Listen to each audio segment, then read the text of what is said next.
And one of the things that the hurricane affects not only just the residents here, but also the tourists who are in Hawaii. Andrew PEREIRA is standing by live at the National Weather Center with another update. Andrew?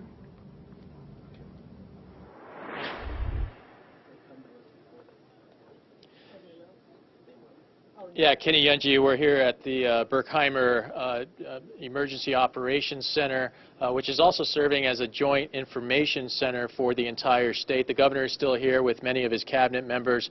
The last update that we got from the governor, as well as National Weather Service forecaster Tony Reynes, is that ISELLE is still 70 miles off the coast from the Big Island. The way the governor described this is that we're still winding down the first quarter of this storm's approach.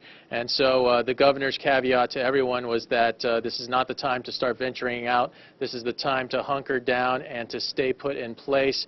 We still expect the landfall of ISELLE to be 4 to even 4.5 hours away, and we will be getting another update from the governor and Tony Reynes of the National Weather Service in about 20 minutes here. But part of course, keeping the state safe, in addition to the 1.4 million people who live in Hawaii, is the over 200,000 tourists who are visiting our state at any one time. We have an average of 94,000 tourists on Oahu, 55,000 tourists on Maui, the Big Island 31,000, and Kauai 24,000. So over 200,000 folks who are visiting the state right now. And we want to bring in Mike MCCARTNEY from the Hawaii Tourism Authority. Thanks for joining us, Mike. Thank you.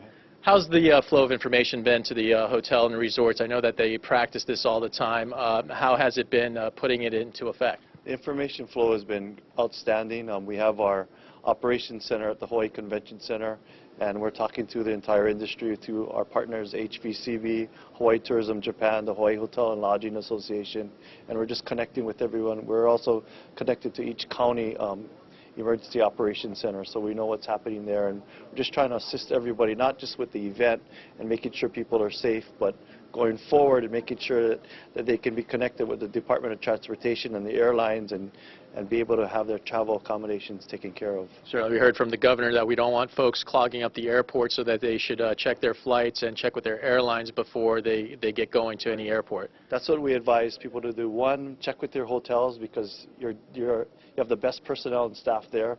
Call the airlines. If you can't get through, they're probably calling you, and Hawaiian, I know, was calling their customers. And also, look at the website. So they'll tell you if the flights are canceled. We're also putting together a list of what flights have been canceled thanks to the Department of Transportation, and we're making that available to everyone in our system.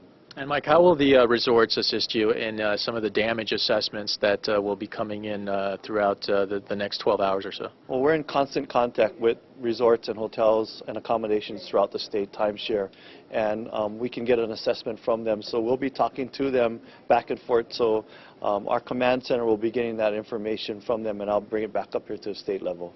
And certainly, I guess the flow of information, you also want to take into consideration folks who have never experienced a tropical storm or a hurricane.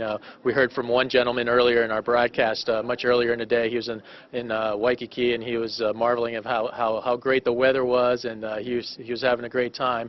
But certainly, I imagine that you're advising folks in those resorts and hotels that as this storm approaches Oahu, that it's not the time to go out and about and play around with this. It's safety first, and it's like what we've been taught by our kupuna, that you got to respect nature, you got to respect Mother Nature. So if we were in a ski resort and there was a blizzard, everyone would be inside. We're in a tropical resort and there happens to be a tropical storm, you need to be careful.